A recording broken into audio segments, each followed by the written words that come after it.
Welcome to the Wilmot Park District regular meeting on September 11th. It is 7:30. May I have a roll call, please? Commissioner Leahy? Present. Commissioner Frazier? Here. Commissioner Clark? Here. Commissioner Goebel? Here. Commissioner Murdoch? Here. Commissioner Duffy? Present. Commissioner Kozlowskis? Here. You have a full quorum. Yeah. First on our agenda tonight is the consent agenda. Before we start have that, an yes, before that, I just thought that I wanted to just note that today is the anniversary of the September 11th World Trade Center bombing, and as the daughter of a 35-year New York City police officer, the niece of a New York City firefighter.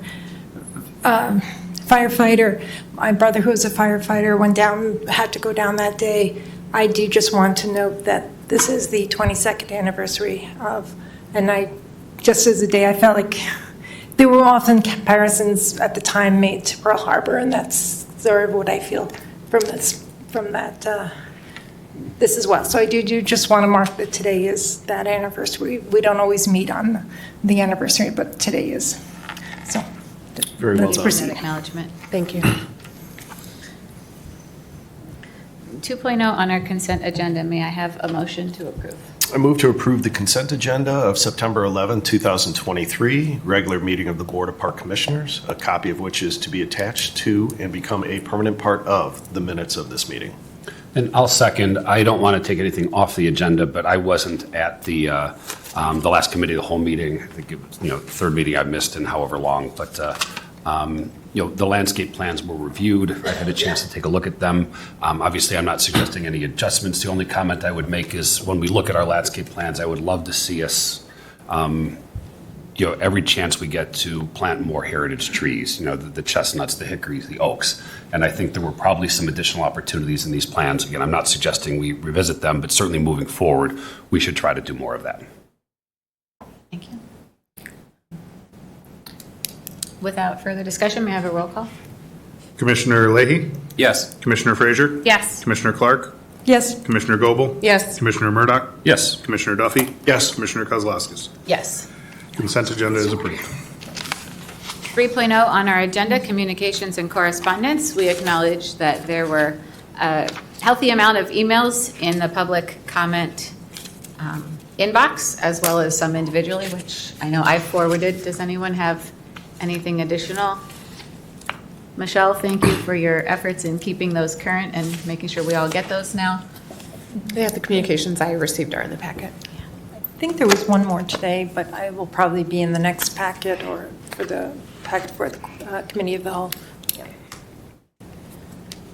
So 4.0, public comment, recognition of visitors. Would anyone like to address the board this evening? Okay, as usual, we'll start over here. Would you like to go first, Tanya?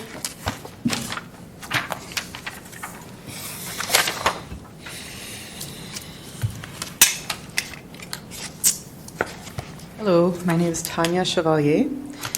In April of 2022, following very serious plans outlined by Lakota and supported by the Wilmot Park District Board, Landmarks Illinois named Gilson Park one of the 5 most endangered historic places in Illinois. Lisa DiCera, Landmarks Illinois Director of Advocacy, noted that Gilson Park has a highly intact historic design and landscape. Going in and out. In early December of 2022, Landmarks Illinois wrote to the Wilmot Park District that they had commissioned a preliminary National Register of Historic Places evaluation form for Gilson Park and submitted it to the Illinois State Historic Preservation Office, that's a mouthful, whose opinion was that Gilson Park would be positive for listing. The Wilmot Park District wondered about the potential parameters of this national listing at Committee of the Whole and Park Board meetings in the spring of 2023. Finally, at this July's Committee of the Whole meeting, Board President Kozlowskis said that Landmarks had contacted her and she wondered whether the board would be interested in hearing about the history of Gilson. The board agreed that it would be worthwhile to hear what Landmarks has to say, to learn more about what landmarking means and who the ultimate decision maker is on these issues. Board President Kozlowskis said that she would recirculate the December 2022 letter to the board regarding the National Register of Historic Places to bring everyone back up to speed.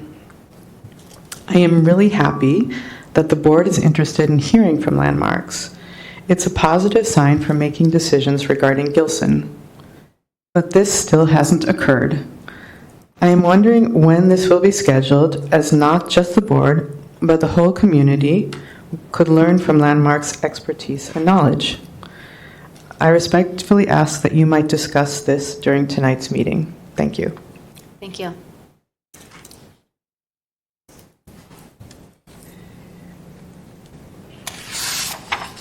I've timed my remarks, and I think I'm a little over, so please let me finish.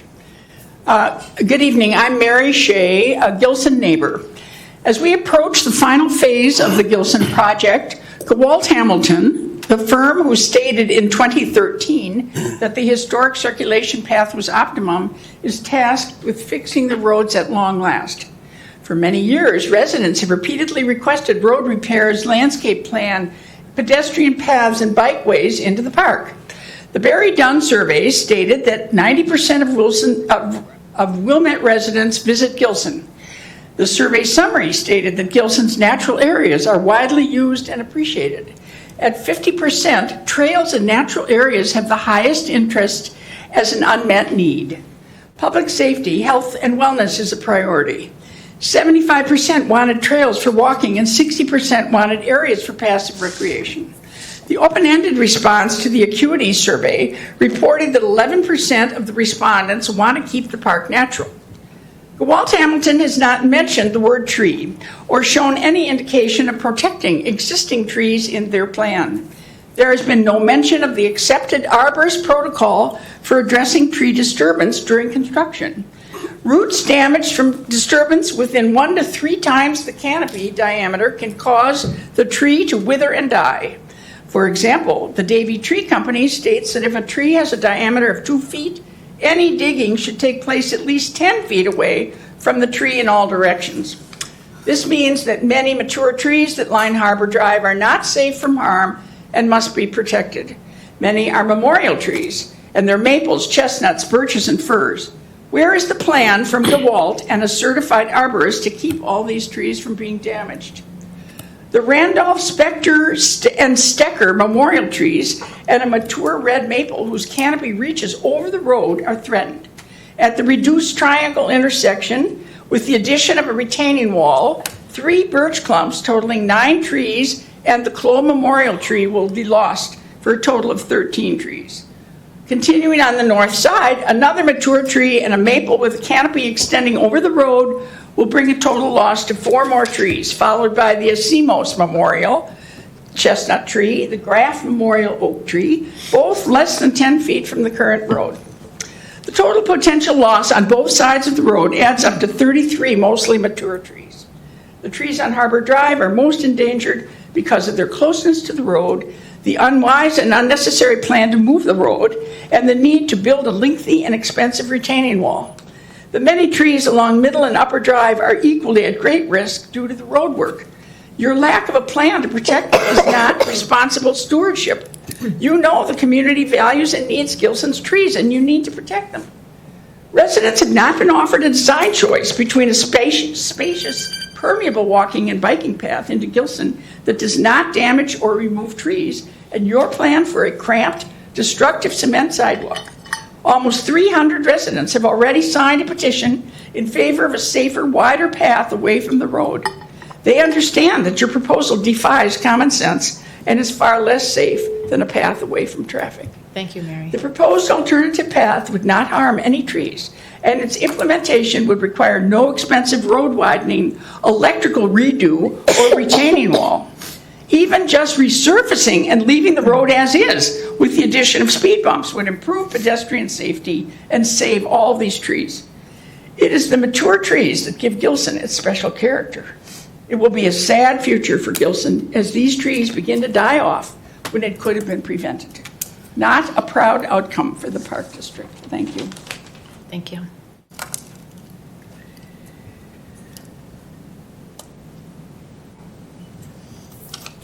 Hi, Melissa Morganti. Oh, can you hear me? All right, okay. I was just wanted to make a comment that if you are going to vote tonight, which I think you are, but don't know for sure, but if you are, I wanted to point out 2 design issues with schemes 1 and 2, which I think you're contemplating. And although I don't like any of the schemes, I just wanted to point out that there's 2 distinctions in my mind about both of them, about each of them. One is the path that goes to the north is a 5% grade and will not require handrails. And while I hate the fact that it will excavate the entire bluff and it has to all be replanted, I feel at the end of the day, when it is replanted, it will be the most hidden path because the plants will grow up in front of it and the path will recede between the existing top of the bluff and the newly planted species coming up to that ramp. And the path going to the south is definitely less destructive to the bluff. However, I think it is a 10% slope, which will require handrails, which is another non-natural thing being implemented onto the beach. Those handrails will have to extend past the concrete ramp for ADA compliance. And I think a concrete tongue sticking out towards the lake is very unattractive and destroys kind of the look of the beach. So those are my 2 comments about the 2 paths. I don't think you're considering the wood one, which I don't like it either at all. So anyway, that's my comment. Thank you. Were you going to share? Mr. Wilson? No. Okay. Anyone else? Okay. Thank you, everyone, for public comment. Let's address a couple of questions that came up. Regarding Landmark Illinois, we have been in contact. I received a lovely presentation from Kendra recently with her presentation, which is scheduled for the next committee of the whole meeting later this month. So you can expect to hear from her again at that point in time. With respect to removing of trees in Gilson, at our last committee of the whole meeting, we had Go Out Hamilton with us presenting as we discussed the scope of that project. I specifically asked Steve, did I not, about the trees. Yep. What did they tell us? 2 trees, both Norway maples, are the only trees they expect to have removed during construction. And they would be, as part of their plan, having to set up protection around other Correct. trees. Correct. Yes. It's just part of natural progression of one of these kind of projects. Correct. Yeah, I Just will like say if you're doing work at your house, you got to protect a tree. I will say he was very, very clear and adamant that there would be fences put up, there would be the protections. And I will also add that Norway maples are invasive and they are not beneficial to our environment. So I do not have any problems taking down a Norway maple. I guess one last comment. Yeah, obviously, there's protection that's placed around the trees, but I also know that if they can at least look into root pruning at some point ahead, Correct. that can save a lot of Some of damage the and distress to specific the trees that Mrs. Shea spoke of are ones that I believe during the discussion Superintendent Solberg mentioned. We will be doing root pruning and taking extra steps. The ones that are in the Triangle Island around Harbor Drive. Yeah, not that there's necessarily a correlation, but when we did Ronald Knox years and years ago, we were told that one of the larger trees was going to go. We did root pruning, and it's still here, 20 years later. So I know that can make a difference, so that's great. So, Steve, I'm sorry to put you on the spot on this, but there was comments made about road widening. While we're, the road is not being widened except where it's being moved by the Harbor Association building, correct? And I would say, just to clean up the wording there, it's not even being widened there. It's being rerouted, shoved over about 7 feet, but it's in width when the project is done as compared to today will be the same. So wherever people are getting this information in the emails that we receive, that the road is getting widened is incorrect. Thank you. And I would say, anytime a sidewalk has been laid and over years the trees mature alongside of a sidewalk or a street, there's no way we can just simply repave that street or repair a curb without brushing up against some of those mature trees. So within the reason and every resource available to protect those, we're going to be doing everything we can. But we do have the engineers on record intending to only remove those 2 Norway maple trees. So just to clarify that, let's move to the executive director's report. Sure. It's pretty short, mainly about Langdon, that we had a couple presentations at the 2 meetings in August. One from Smith Group, a second from WT Group, specific to ADA accessibility issues and compliance. The direction from the board at that time were to go back and look at the options that Smith Group had outlined in conjunction with WT Group, make sure that all options would meet all standards, all applicable standards. Smith Group came back at the August 28th Committee of the Whole meeting and presented those refined options, which actually reduced the number of options as option, what was option 4 and 2 on August 14th became option 2. And the board asked their questions. No further guidance was given or requested or further presentation. So we do not have a formal presentation here tonight from Smith Group, but we do have Mark Wagstaff from Smith Group here tonight in case anything comes up. Anyone has any questions, he's here to answer them and help them with your discussions. And at this point, staff is just looking for the immediate next steps and guidance, and preferably that would be direction on which path option to pursue and move forward. Moving off of Langdon, platform tennis zoning hearing on Wednesday, August 16th. The district appeared before the Wilmette Zoning Board of Appeals. Approximately 6 people. I thought it was 5. Other people tell me it was 6. In the end, the application was moved to the Village Board of Trustees with what is termed a negative recommendation after a 2-3 vote by the zoning board, as 2 zoning board members were absent from the hearing. And tomorrow night, our application goes before the village board as a part of their agenda for their regular board meeting. And lastly, on the plans, you have or on the agenda, you have under new business surplus property ordinance. So that's all that was formally in my report. I do want to take a second because I would be remiss to not acknowledge we had a little bit of a party over the weekend. The village, the Chamber of Commerce, and the Park District combined together this year to throw the second block party right out here. You didn't say second annual, Steve. I said second block party. We'd love for it to be annual. And so it was very well attended. I've talked to staff from the village in various departments, police and public works, facility staff. I've talked to our staff.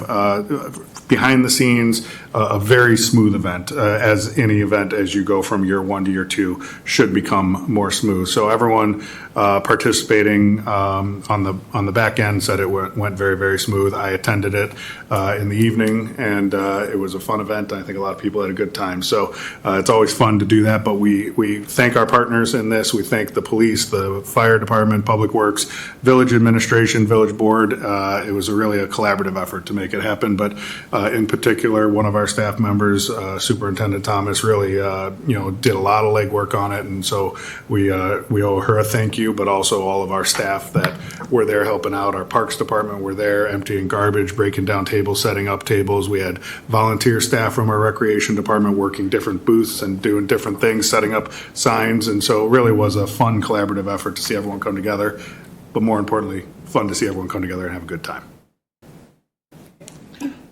I have a couple of questions about the zoning case, and I'll be honest with you, I expected to see a few more folks here, on both sides of that issue. I don't really see much, so I may modify my remarks a little bit, but I know it's not going to be a popular perspective, but I'd like to suggest that we withdraw the application, and I just want to share a few thoughts about that. First and foremost, as Steve had said, we had a negative recommendation from the zoning board, and last year we had a negative recommendation from the zoning board, and I think we heard both formally and informally that we didn't sort of listen to the zoning board. The zoning board clearly, one, gave us a negative recommendation. Secondly, 4 of the 5 members said that they felt that the application was premature. And I couldn't agree more strongly with them that the application's premature. The project isn't even yet built. A lot of the things that we're trying to do to make sure that it's sensitive to neighbors' concerns in terms of lighting and landscaping and sound deadening, none of that's installed at this point. I know some of it's in the works, but it's certainly not done at this point. And, we're still going, there was some talk about trying to, eliminate some of the look-back provisions and say that some of them are satisfied. And it seems to me that a lot of folks, both on the Park District side and on the Village side, just want to be done. And I certainly understand that mentality. There's been, a lot of talk, a lot of discussion, a lot of, concerns raised by neighbors, a lot of concerns raised by paddle players. But I think what we all have to recognize is there's no scenario whatsoever that this is done after this meeting. I mean, there's not a global approach to the look-back provisions. Clearly, there's still going to be some data gathering and look back with respect to sound and what kind of sound mitigation we can do. And by the way, there should be. Look-back provisions are great. They give everybody an opportunity to take a look at a development, and even with the best of intentions going in, it gives you a chance to go back and say, well, we could do this differently or we could do that better. When I was involved with Rattle Knox, again, almost 20 years ago, I think we, for the first time, employed a look-back provision with the Village. And it was incredibly successful. There were so many concerns about traffic and whatnot around there, and we thought we had a really good plan that was going to make the situation better. But a lot of people were concerned and suspicious, as you often see, people concerned about change and worried that things might be worse. And in the end, the look-back provisions were never employed because things were so much better. And again, I think with much of what we're doing here, we're seeing the same thing. There were some concerns about lighting, and I think we're going above and beyond with respect to lighting. We're changing some lighting that wasn't anywhere near the end of its useful life. And I'm sure that I know that when we were talking about landscaping, everyone on this board had suggested that, one, we take more time to get some additional input from the neighbors, and then spend more money on larger trees and planting so that they'll have more of an impact more quickly. So I think the look back provisions are great, but this notion that somehow we're going to be done just isn't the case. And this is Commissioner Duffy obviously has been far more involved with zoning than I have, but I've been in, for the 25 years I've lived here, I've been involved with zoning cases with Michigan Shores and Rattle Knox, and some of my own personal cases, and some with some neighbors and friends and whatnot. And this is certainly the craziest zoning case I've ever seen in a lot of different ways. But it just seems to me to be an awful precedent that we have a zoning ordinance one year, and then the next year we go back and we modify it, and then who knows what's going to happen next year, and maybe the year after and whatnot. We really should do this once, in terms of a look back. Once the project is done, once we've had a chance to use the facility for a period of time, get feedback from the people who are using the facility, get feedback from the neighbors who are concerned about the impact of the facility, and then make whatever additional adjustments are necessary. Do it once, and as I said, be done, because that's clearly not going to be the case this time. I've heard that we've been told informally that, again, we have a negative recommendation from the zoning board. 4 out of the 5 members of the zoning board said we were premature, and I've heard, at least informally, the village staff has told us that our current application would be rejected 7-0 kind of on its face coming in. If that's not a reason to withdraw the application, I don't know what is. There's been some talk about maybe with some sort of a modification, maybe it sort of turns the tide the other way. But for us to make those modifications, again, without having fully used the facility and without hearing from all the folks that are impacted, it just doesn't make any sense to me whatsoever. And the other thing, the staff's obviously spent a lot of time putting this application together. Over the course of the last series of months, it's been thoughtfully prepared. And with respect to the hours, which apparently seems to be one of the issues, it brings us back to where the the facility was when it first opened in terms of hours of operation. And we all need to remember that for the first 7-8 years of the facility, there wasn't a single complaint documented concerning the facility. That these, and I'm not saying that there aren't folks who aren't happy about some things, but nobody shared them with us. Nobody shared them with the village. And I know that, Steve, I know I've talked with Jason and some of the staff. I know they've worked really hard to try to address concerns. And I've heard informally that at least some of the folks that live near the park are happy with the way that things are going. It just doesn't make any sense to me to do this piecemeal. So I would strongly encourage everyone here to, share their thoughts as well. But I think it makes all the sense in the world to withdraw the application for now. Once the facility is fully operational and built and all the current mitigations are in place, let's go through it once with the village. Let's work together with the village and with the neighbors and do it once and do it right as opposed to doing it piecemeal. Okay, thank you.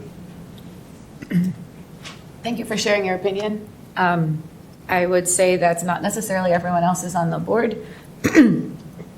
As we are currently planning, as Steve mentioned, excuse me, guys, as Steve said in his report, we are already in process and planning to appear tomorrow. Is that still the case, Steve? Correct. Correct. Does anyone else on the board support withdrawing that? Okay. So thank you for sharing that. Sure. We're going to move on to the next agenda topic, unfinished business, consideration of Langdon. As Steve said, we have seen the last round of drawings. They are you going to pull them up on the screen or not? If you guys need them, I can. Do we need them or not? I think Might be helpful for. I think the numbers have changed over the presentation, so I might not have the numbers correct, Mark, but I know there's a north and a south and a boardwalk, so if we can work with that, I don't need a picture today. Does anyone want to open up and share their thoughts? And by the way, I appreciate the public comment about that and the considerations with respect to pros and cons. Sure, I'll start. Or you can just make a motion if you want. Oh, do we, well. No, go ahead. My first question, you mentioned the motion just now. Do we need to make a motion to talk about this? No, Or is the motion this is just on to the vote on agenda. it? Okay. My thoughts on this. So I am in line with the idea of path number 3 or choice number 3, which is the boardwalk. And the reason for that is it's least impactful on the bluff. Despite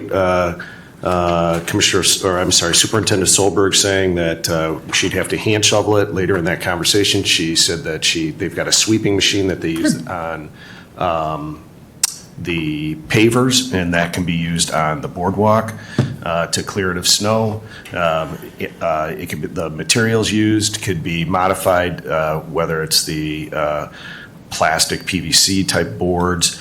We can go with coated fencing to kind of like on the sides to keep people from falling off. I mean, to me, it's just least impactful. It would be brown. It wouldn't be white concrete or whatever sticking out. It just blends in better. So that's why I would choose it. We heard from the neighbors, they like their wild and woolly, and to me, this is the least disruptive to the bluff as it's in its entirety. And that's why I would support that one. That's where I am. I don't think I'm wavering off that, and I could be the only one that wants that, so. I might as well go back into, since the temporary access has opened, I've walked it a couple of times down to the lakefront, down to the water, and I am impressed with the temporary access. It is a little bit too steep. But I thought as I walked it, it occurred to me that that the temporary access is most like option 2. It's very similar, very close. I think option 2 would be extend a little bit more, would be a little bit longer, and of course it will be not quite as steep as in part. And I would think so. I am right now after having walked the path down to the water, I am very much in favor of option 2 as continuing similar to the current access, and that I am not in favor of option 2023, the boardwalk, because of the additional cost, the significant additional cost, and the upkeep and maintenance requirement. So I am coming out in favor of option 2. Great, I'll continue along as we share our perspectives. I have, from the beginning, found a less intrusive approach to be appealing. I appreciated one of our residents' comments about option 1 having ultimately the least impact, and I think that is a thoughtful perspective. Having also walked the temporary path, it reminds me of the path that was open, years ago as we had more access. And because of both those past experiences and the way it is today, I am leaning toward the south options. I do have concerns about how the opening at the north end of Langdon might be configured. And so the south options are more appealing. The option that includes the boardwalk is interesting. I do think it's really beautiful at Tower Beach in Winnetka, and I think that has some nice attributes that we could bring into ours. Still, I think the most simple option remains the best, which is the second option, that is simply a path to the south without a boardwalk. I agree with everything that Julia said. Picking up from Patrick, Patrick had mentioned that he thinks that that's the least impactful path. We heard from a resident that she thinks that the northern path is the least impactful path. I think we all want the least impactful path. I don't think there's any question about that. I think what we're struggling with is which one ultimately will be. And I think I made no secret that, my goal going back to January was get the temporary path in. By the way, thank you that it's in to the staff and to everyone involved. It's fantastic that we finally have access again. It took way, way too long. We all know that, but we're trying to get it done at this point. If someone convinced me that one was clearly the least impactful, I think that's certainly where my perspective would go. From my perspective, the second option is most like what was there before. It's most like what is there now. I do really worry that a path to the north all the way across the bluff is really going to change the way the park is perceived and used. And I may be wrong. It may be that once that was done, it would sort of blend in. I don't see it that way, but other people that have more experience with this than me say otherwise. So I am a little bit confused by that. Back to Commissioner Duffy's comment. I also could see how the raised path could be the least impactful as well. And I'm not overly concerned about the cost. I mean, I think this is one of our jewels, and we have to spend whatever we have to spend to make sure it's as good as it can be.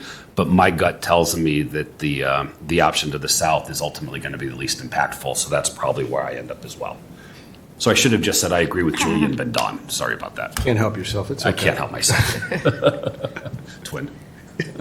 I'll go next. I agree with my fellow commissioners' comments. I think I was probably the most vocal from the beginning in saying that I did not like any of the designs. I feel that once I had the information that ADA compliance mandated that we needed a path that was in compliance from point A to point B, the path to get there, really the options narrowed from that beautiful Elmwood Dunes look that I had hoped for to either a circuitous route that cut across the bluff or a more direct route that to me looks and feels more similar to the temporary path that is there and option 2.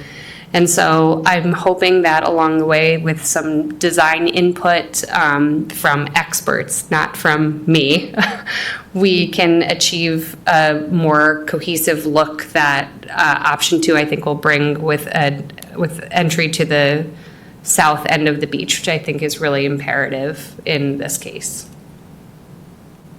As long as Mark's here, can I ask my question? Please do. The concrete at-grade path terminates at the far south end next to the existing rocks, covering the sheet pile between the properties and a little further east, closer to the water. Those are your words or someone's words. Where is that relative to the temporary path?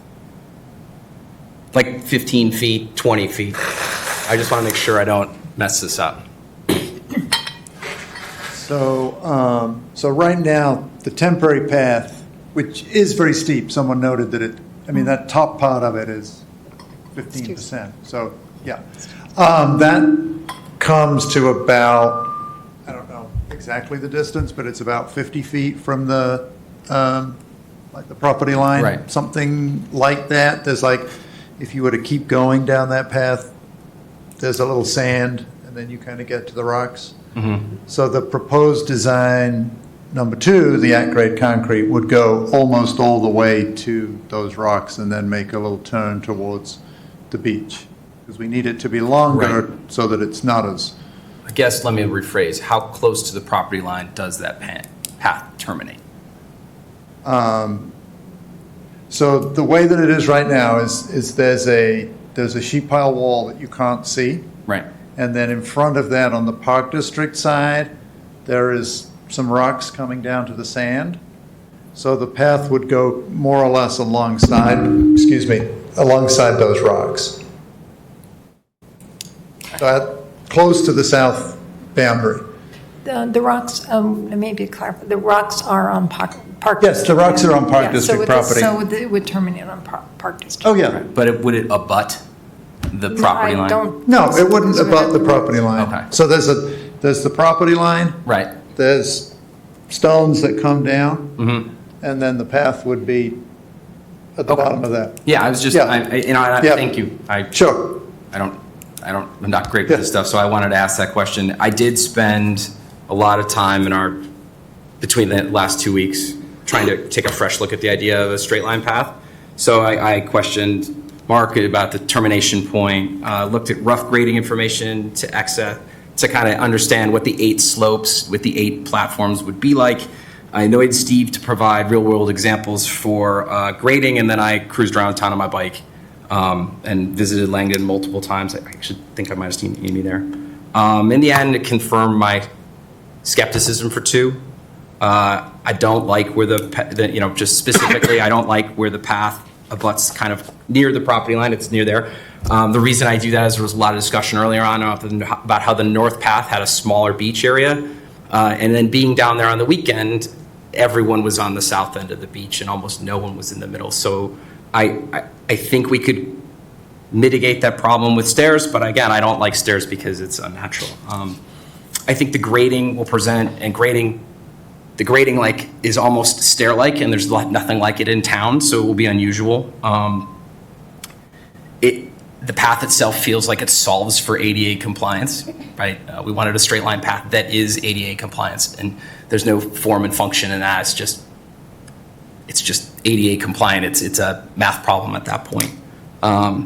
Importantly, I don't feel any enthusiasm for this. I mean, Commissioner Murdoch has been consistently shown a preference for a straight line path. At the Committee of the Whole 2 weeks ago, I think the most enthusiastic support for OAR 2 was that it was viable. And then Dean in the record today said it was tolerable. So those are my opinions. We can kind of throw them aside and switching to facts. A lot of this I've repeated since July, so I'll keep to it, keep it short. OAR is steeper. OAR 2 is steeper and factually more difficult for strollers, push carts, and more importantly, people with mobility devices, right? By definition, it's less accessible, right? OAR 2 protects the bluff less than OAR 1, right? And when we have those storms like in 2020, the whole point of this project is to protect the bluff. We want more bluff protection. And our job, and I mean, Ms. Morganti brought up a great point, the natural feeling of OAR 1, I trust her judgment on that. It's not even something I considered. We won't need handrails. Our job is to represent the entirety of the village, and we make decisions in our own way, so I respect everyone's decision. I kind of came into this thinking I would be the only one on OAR 1. But for me, in making this kind of decision, I'm anchored with the facts, and then the subjective gray areas, I kind of go in with what I think the character of the village is and what my friends and neighbors and the people that elected me would go for. And for me, OAR 2 is not the best plan for the village as a whole, and it doesn't protect the bluff and parks, so I can't support it, and my choice would be OAR 1. At OAR 3, Patrick, I cannot tell a lie. I thought we'd eliminated it, but it was my second preference at the Cal meeting, and I'm willing to discuss it if there's any movement towards it. Before you go, you brought something up that, could I ask you, Mark, to step back up to the microphone? Nope. When you pour concrete onto sand or a beach where the sand may shift, what happens to that concrete? Besides being covered up sometimes. So the path would be, it would be on a prepared subgrade stone, similar to what the temporary path is made out of. Yeah. And then we would have something buried around it, probably armor stone, so that there wouldn't be any undermining of that foundation around it. In relative to where the concrete gets poured on the bluff, would you say then there could be a similar life expectancy to that concrete that's poured onto the beach area? Because I understand, according to the ADA guidelines that we're trying to follow, and the path path number 2, you got to have this tongue, if we're calling it that, out onto the beach in order to have the distance for the slope. And then we'll provide a temporary access, a hard surface to get to the water line. But it should last as long as coming down the bluff, right? Yeah. Okay, that's just my concern. Yeah, Pouring concrete on sand. No, so we wouldn't be putting it directly on the sand. It would be engineered. Yeah. And if I could just maybe bring up one other point, because Commissioner Leahy mentioned it, there is no need for handrails in this instance, even though the path is close to 10%. If we were in a building situation and we were building a ramp at that grade, it would need handrails, but we're not building a ramp. We are building an outdoor recreation access route, and so we confirmed this with WT that that is not the case, that a So you're certain handrail of that? 100%, right? Just wanted to- WT confirmed that, is what you're Yes. saying. Yeah. Great, okay. Yeah. That doesn't mean that you don't have the option of adding a handrail or a guardrail or some other, but it's not But it's not required required. by code for this particular Path. I couldn't speak to, like something right outside this building, but in that location, there's no handrail required. And just following up on Commissioner Duffy's questions, when the water level's low and the water level's high, so when the water level's low and the sand builds up, presumably some of the concrete might end up being covered in sand, and you contemplate that at some point in the Yes, future? we would. Right.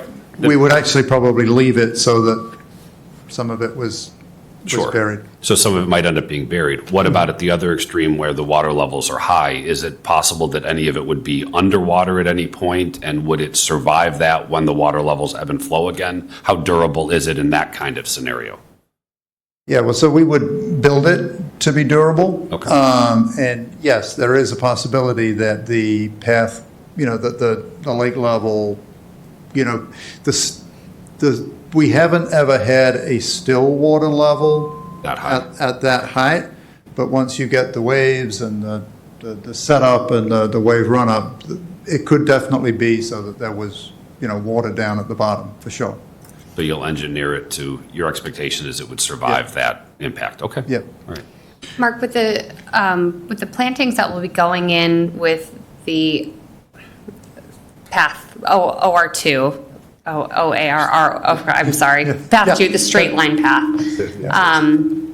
Can you talk about the differences between the stability of the bluff versus I kept calling it the circuitous path, but the one that cuts across the bluff instead, and what would hold the bluff together more? Is it the plantings? Is it the pathway that cuts across the bluff? So, the main thing that's going to make the bluff stable, or the main two things, is one, having the revetment at the toe of the bluff so that doesn't get eroded, and then having it on a flatter slope than it is right now.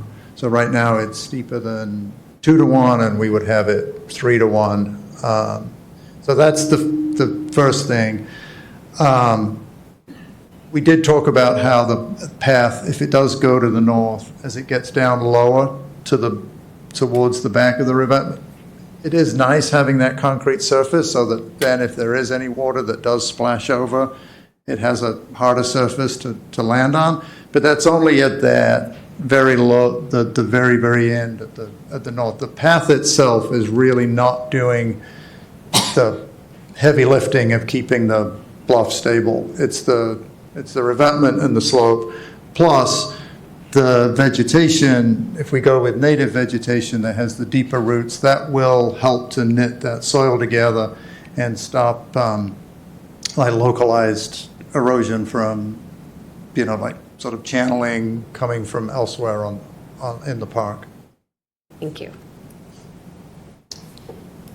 Thank you, Mark. Yeah. No comments? Answered my hand real question. Oh, great. I would say to the question of if the water is going to hit the path, either path, to the path that goes to the north, I think the water will tend to touch that one before it would even touch the one to the south. So if we're asking about if it's going to touch the south, that could happen at any point with high water, right?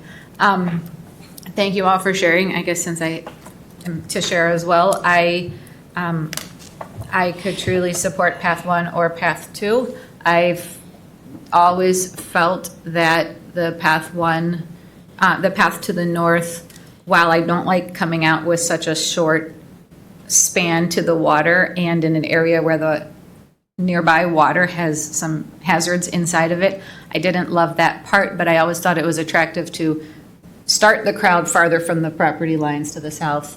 And I thought that truly, I believed the landscaping presentations about how that would naturally fit into there. And so I imagined looking up and seeing, albeit different than today, a natural, lovely place. And quite frankly, as I took a lot of the renderings and the photographs that Smith Group has provided to us over the months of presentations, I've taken those to neighbors in my area of town, and I've showed them pictures, and people really liked that very original rendering, to be honest. And so I think that path 2 is more like what it was before. I get that. I'm fine with that as well. I'm glad that both paths can be compliant.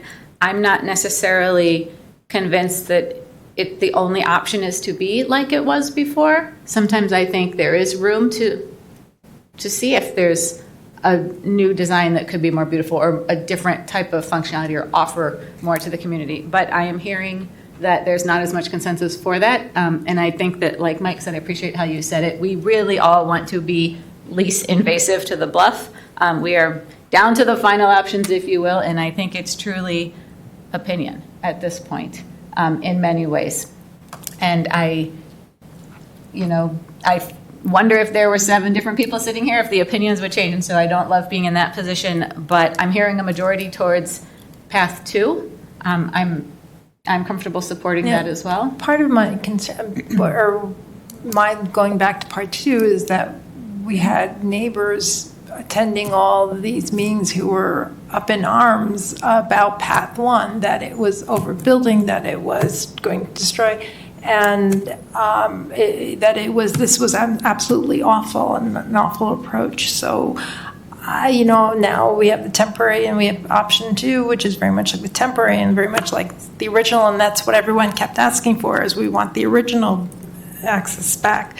So I guess that's part of what my reasoning is. Supposedly, well, we don't listen to residents. Well, okay, we're all listening to residents. We're going back more toward the original. So I will also add, though, I do really hope that if we go with 2, that we will do a intensive replanting of the bluff to bring back in, to take out the invasives and to bring back, I'm very anti-invasive, and bring in, so I really don't want to keep it as it is. I want to bring back in native plants to make this like Elmwood Dunes, as Allison said.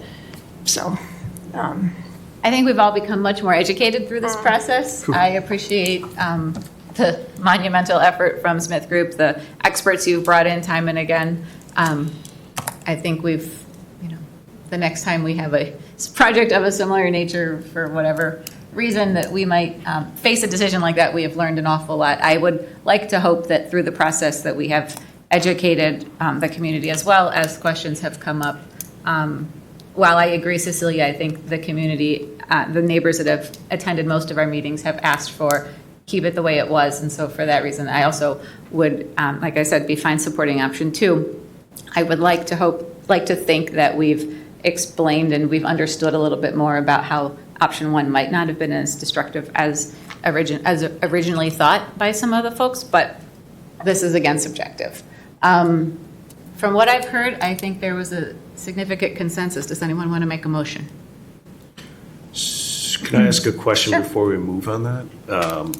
So Steve, when we have the motion, are we making a motion to vote on option 2, or are we making a motion to just vote on the improvement to the site library?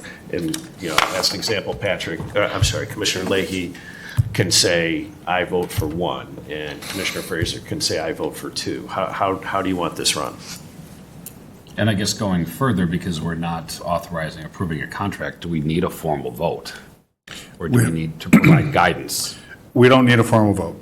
What we need to know is what option we are putting into detailed plan development, permitting, ultimately bidding, and contracts that do come back to the board for approval for construction. And it sounds like the majority is in favor of option 2. Can we support option 2?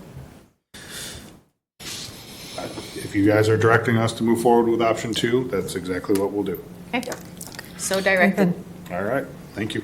And we will have further ability to input about landscape on this, as Commissioner Clark brought up about a more aggressive maybe approach. At least we can then share opinions during the future process. Yeah, there will be a detailed landscape plan developed. It usually takes a couple weeks of development, and we're kind of waiting to get to this point of knowing which path we are landscaping around to start that. So somewhere, I would hope maybe next month or shortly thereafter, we'll be able to bring that forward.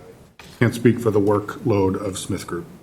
No, understood. I just want to make sure that we still had some input on it. Also, I think when the designs, there was also for option 2, there was kind of a design that had like at the top of the bluff had a little bit more, plaza might be type of, you're nodding, okay, That plaza. taken away And at the that last seemed, minute, though? I thought that was a very nice feature. I don't know if it, so but I think that was like an optional feature, so I just thought maybe we should. And a have rain little bit catch towards the bottom, too. Remind us, Mark, because I we have a vaguely remember pergola? that with the final grading, we lost the option for something. Was it just an option for stairs or? No, so the revised option 2 avoids the Cutting out 4 feet. the dramatic grade change, which is why it goes a little bit further towards the south on the beach end. No, so we need to connect the path to the existing accessible route. So that's an area that we know now. Steve is going to give us some direction about the about the bluff. What you're recalling is the optional landscape plan that applied to all concepts. And so there was the option of narrowing up what is the gravel into more of the path that exists in the park now with permeable pavers, which allows you to grass in or landscape in more areas. It does have the entry plaza, as it was denoted in the slides for the committee of the whole meeting, all of which I think people responded to pretty favorably. I would expect we would want to consider and include. Because I thought that was kind of I kind of thought that was an optional, that section was optional, and I just wanted, to and clarify that. It would be the same, it could be the same for any of those options. Quick question for you, permeable pavers. What is the distance of the gap between pavers? It depends on the particular product and the design, but in every case that we would look at here, so we have a half inch, and it would be less than that. Yeah. And it also is filled with an aggregate but it would be smaller than that. So there's your direction, and pursue the extra plaza seating option. Will do. Thanks, Mark. Thank you, Mark. Thank you, Mark. Okay. Okay, commissioners, we move on. New business, we have consideration of a surplus ordinance. I'd like to move to approve ordinance 2023-0-10, an ordinance authorizing the disposal of certain surplus property owned by the Wilmette Park District. Second. Any discussion? Okay, roll call? Commissioner Leahy? Yes. Commissioner Frazier? Yes. Commissioner Clark? Yes. Commissioner Goble? Yes. Commissioner Murdoch? Yes. Commissioner Duffy? Yes. Commissioner Kozlowskis? Yes. Ordinance is approved. That brings us to item 8, adjournment to closed session. But before we do Oh, that. that's right, yes. we have an announcement. We do. Please pay attention to the back of your packet to recognize what the parks staff has been working on, from the resurfacing of paddle courts and. Actually, if we have no park staff here, should we really do this? I'm Oh, kidding. stop Of course, it. I'm Stop kidding. it. This is my favorite part of the meeting. I think, special note, Maple Playground, all the 2 to 5-year-old equipment is in. There's been staff does so much work out in the field that never gets recognized. Planting at Vatman has begun for the landscape plan. Repairs at the golf course, repairs at in the gymnastics, and I really feel for those guys that had to replace the pit, the styrofoam pit. Oh my Gymnastics gosh! pit. If you've got daughters or children that are gymnasts, that pit, it sticks with you for a while. Well, and I know the hockey community in particular is thrilled with the sliding doors at Centennial. Yes. Oh, and the Lugging- tennis And the community. tennis I hear it all the community, time, too. yeah. Having to lug huge bags in with sliding doors is much easier. So kudos to our staff. And maybe since we are on camera this month, we'll extend a welcome to Dave Merrill, the Superintendent of Recreation, who is still transitioning into Wilmette and fully moving his family, but we look forward to introducing him publicly shortly as well. But he is up and running. And DISIC revenue. So another shout out to Sheila. Thank you. Thank you, Sheila. Yes, Sheila. She's in the back, by the way, in the blue top. If anybody wants to thank her on their way out. Yeah. Thank you to all staff. Do you have our motion for it? I do. I move to adjourn to closed session for the discussion of the appointment, employment, compensation, discipline, performance, or dismissal of a specific employee of the district, including hearing testimony on a complaint lodged against an employee of the district or against legal counsel to determine its validity in accordance with Section 2C1 of the Open Meetings Act. I'll se- second. I'll get it in Cecilia's got this it. time. This time Yeah. I'll second. I didn't say anything. Commissioner Leahy? Yes. Commissioner Frazier? Yes. Commissioner Clark? Yes. Commissioner Goble? Yes. Commissioner Murdoch? Yes. Commissioner Duffy? Yes. Commissioner Kozlowskis? Yes, we are adjourned to closed session.